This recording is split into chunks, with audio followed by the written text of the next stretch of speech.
A 30-second commercial hits the airwaves and social media feeds. It's titled "From Anywhere."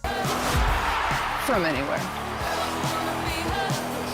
It features a single athlete, Indiana Fever guard Caitlin Clark. This wasn't just a sneaker ad. This was a 30-second disruption of decades of sports marketing philosophy. It was a cinematic, culturally bold declaration of independence that arguably challenged the WNBA's governance model in real time. This moment represents a distinct, irreversible inflection point. We are no longer watching a league grow. We are watching a superstar outgrow the institution that claims to govern her. Can you make it from there? Yeah, she can't make it from there. No chance. Taylor, Carlito, let. You got it. To understand why this is a challenge, you have to look at the widening chasm between Caitlin Clark's individual brand equity and the WNBA's institutional capacity to manage it. We're seeing a superstar shock, a phenomenon where one person's economic and cultural gravity is so massive that the governing body loses its leverage, its control, and its strategic alignment. The From Anywhere campaign didn't just sell shoes, it laid bare the reality that Clark is an entity larger than the WNBA. Her economic power, backed by Nike, outweighs the league's financial leverage. Her cultural reach, validated by global icons, transcends the niche traditions of the league's history. For Commissioner Kathy Engelbert, the path forward is difficult because the old mindset, the expectation that players should just be grateful to be here, is no longer applicable. Let's deconstruct the meaning of that Nike commercial because the visual language tells you everything you need to know about this power shift. Traditionally, WNBA marketing is built on the 144, the idea of the collective, the sisterhood, the league as a whole. You usually see montages of game footage, the league logo front and center, and an emphasis on the passing of the torch. But the Nike spot was a radical departure. It was a declaration of separation. The WNBA logo was almost invisible. Instead, the focus was entirely on Clark's personal double C logo and the Nike swoosh. This was Nike telling the world that they view Clark as a standalone global brand, completely independent of the league she plays in. Even more striking was who was in the ad with her. There were no WNBA legends. There were no current rivals. Instead, we saw cameos from Travis Scott, the Kelsey brothers, and Michael Che.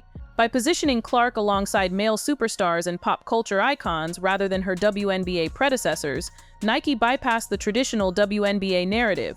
They framed her celebrity as something that transcends women's basketball entirely. The visual narrative of her in a snowy driveway, hitting shots from impossible distances, reinforces the mythology of the solitary genius. It suggests her greatness is innate and self-forged, rather than a product of the WNBA's developmental system.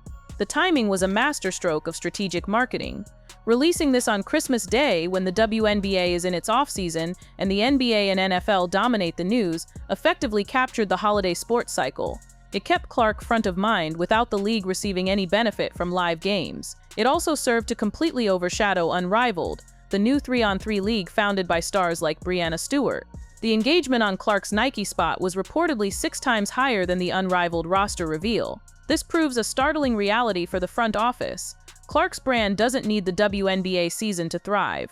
She commands attention year-round, a capability the league itself simply lacks. Even the tagline "From Anywhere" functions as a strategic double meaning. Sure, it refers to her shooting range, but it also implies she can generate revenue and relevance from anywhere on a golf course, in a studio, or in her driveway. It's a subtle hint at her independence from the league's exclusive control over her play. If she can stay this relevant while sitting out other leagues, her dependence on the WNBA for fame is effectively zero.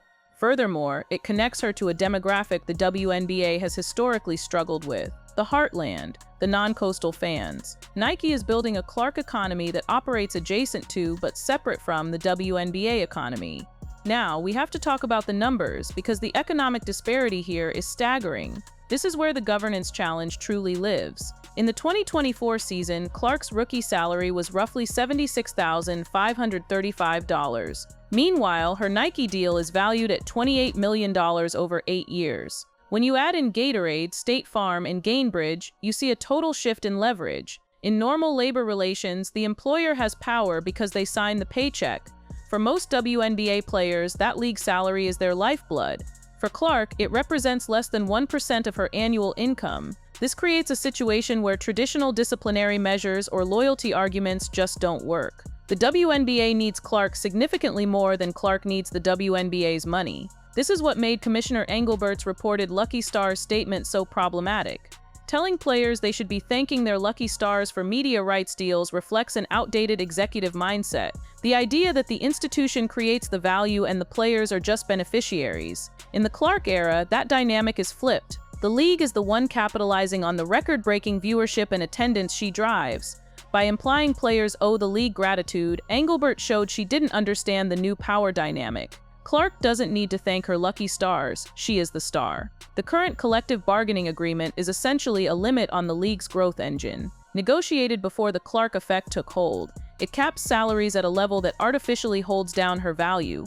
While the NBA has things like the Rose Rule to pay superstars what they're worth, the WNBA's hard cap makes Clark arguably the most underpaid athlete in sports history relative to the revenue she generates. If the WNBA can't pay her what she's worth, someone else eventually will.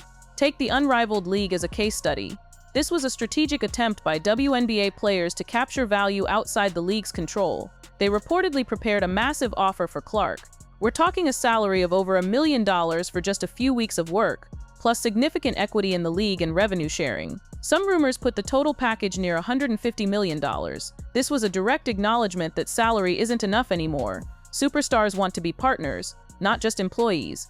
The fact that the WNBA offers no path to equity for its players is a massive structural disadvantage. But then Clark did something even more powerful. She said no. She turned down the millions to rest and play golf. This was the ultimate display of choice, the power to decline. By saying no to Unrivaled, she proved she prioritizes her long-term brand over immediate cash gains. This makes her even more formidable because she can't be easily bought. It also frustrated organizers who were relying on her participation to make their business models work. Without her, Unrivaled faces a much steeper climb to relevance, despite having other incredible stars. This rejection also fueled the internal rift narrative.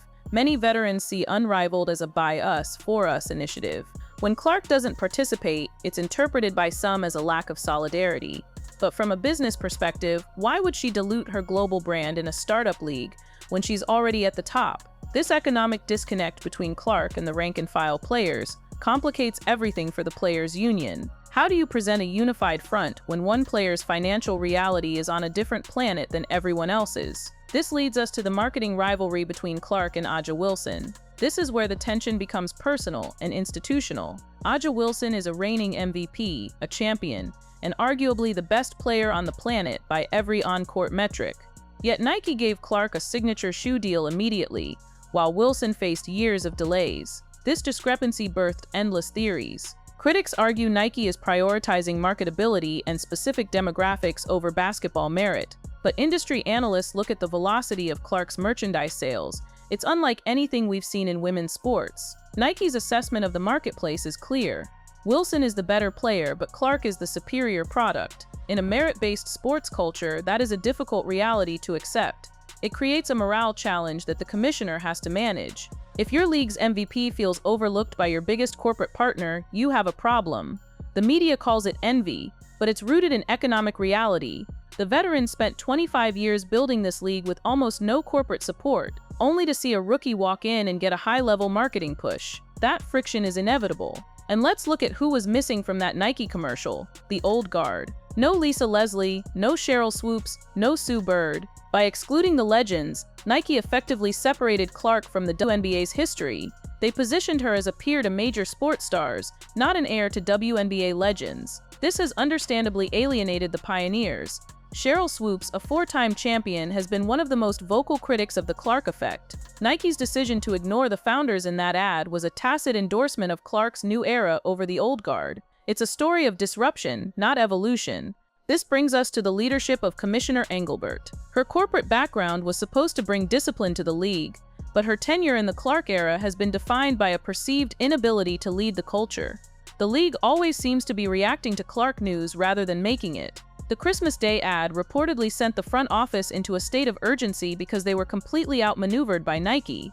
When your primary partner produces an ad that minimizes your league to elevate one player, it shows you've lost control of the narrative. Engelbert has also struggled with the debate over physicality. Her delayed and often vague statements about the hard play directed at Clark haven't satisfied anyone. She's stuck between those who want to protect the star and those who say let them play.